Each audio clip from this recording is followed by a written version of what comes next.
So I'm here at Home Depot, and I wanted to point this out. Right here at Home Depot, they have real containers, unlike the Container Store. That's because Home Depot appreciates men. Home Depot is about real men. Home Depot loves men, and not in a, not in that way, but they're very supportive of men. And so I wanted to showcase this. The fact they have real containers at Home Depot is they have not been bought out by big recycling. So look at this. This is a phenomenal container. This is a 96 gallon. This is every garbage man's dream. Look at that. Look at the volume of this thing. Take a look at that. I mean, it's just beautiful. So with these containers, I would like to demonstrate some garbage man techniques for you. So I've got a 48 gallon here. I've got a 64 gallon here. Jeez. They're stuck. So I will not be demonstrating the 64 gallon because the Container Store has clearly infiltrated Home Depot. They knew I was going to be here. So they've done this deliberately to thwart my attempts at bringing this information to you. Anyway, and by the way, that's more about the greed and corruption of the Container Store at their core.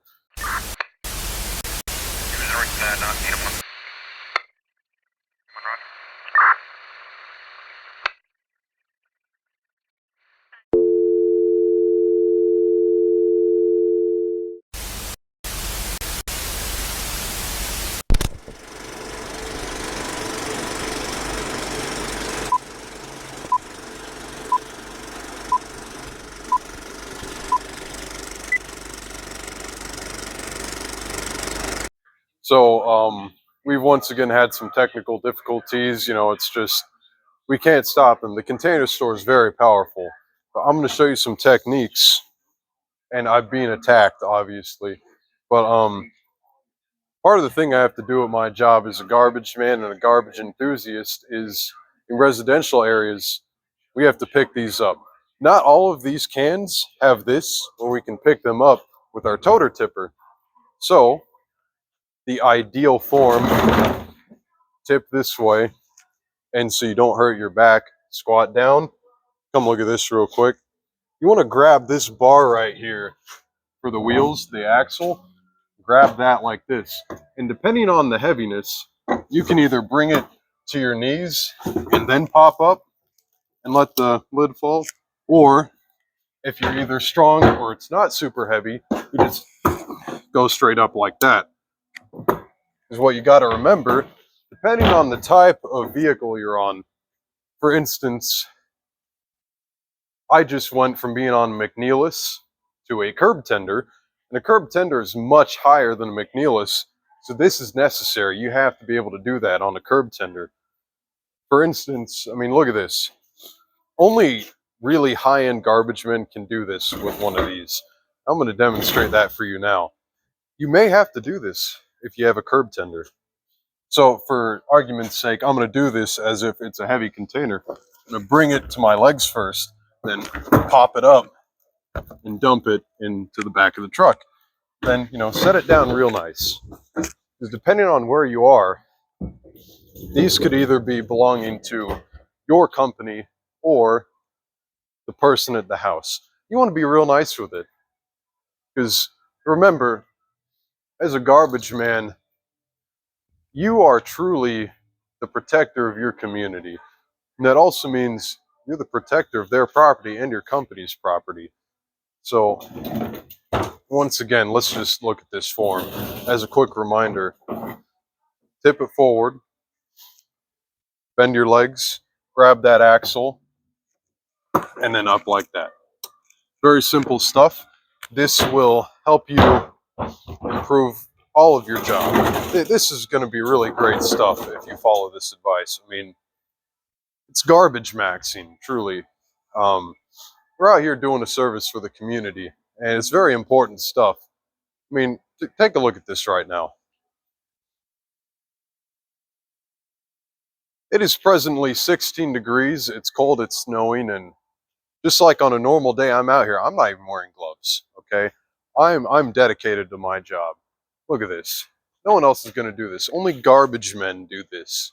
All right? That's because man is in the name. I want you to remember that. All right? Now, I want you to take all this that I've shown you today. When you remember that, I want you to bring that into your job. Make sure you do a great job. I mean, everyone's depending on us, you know. Very important stuff. And let's all be sure to thank Home Depot for not abandoning the common garbage man and the container enthusiast in general.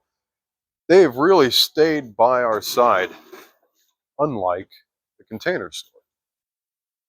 And I would now like to show you a quick example that although the Home Depot hasn't been bought out by bigger recycling like the container store, there is still an inkling of the influence there from big recycling.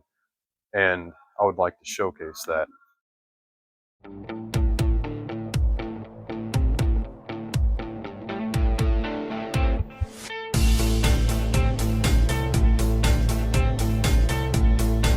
That's it. So I'm here at Home Depot still. And like I was talking about earlier with the influence of big recycling on Home Depot, they haven't been fully bought out yet like the container store, because Home Depot is truly the store of real men. Let's look at this right here. I'm sure that you can all recognize this symbol right here. You know what that means. It's not just there. It's here too. And this is a pretty big deal because this shows that it may not be long until Home Depot falls prey. The same thing the container store did. But still, there is a time and a place for these things like this. This is perfect for your home office. It even comes with a styrofoam cube, essential for all your office needs.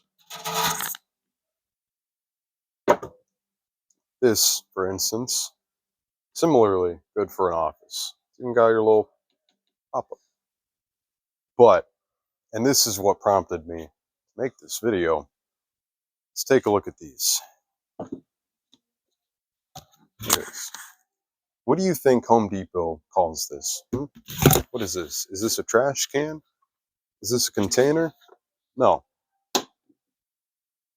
Right there. Home Depot refers to this as a vanity. Now, I find this to be extremely concerning because this is the first step in degrading what you see as a container and allowing them through big recycling, because this is made of plastic, let's not forget. This is how they dilute your idea of a container, and they change the definition of a container. What they're doing here is they start small, right? You know, they take a little inch chunk, it's not a big deal, it's just vanity. But slowly they bring it up bigger and bigger. Like maybe next, this could be a vanity. This could be a vanity. This is a 50-liter. Can you imagine if right off the bat they called a 50-liter a vanity? You wouldn't go for it, but starting with something like this, it's just a 2.3 gallon. You might say, okay, that could be a vanity, but that's how they get you. They're trying to creep in. They're trying to change your whole thought process. It starts with this, and then someday an entire 64 gallon could be called a vanity. And that's how they get rid of the garbage man identity. That's how they get rid of Garbagemaxxers. They turn garbage into vanity. And you can't let them do that to you. What do you think about it?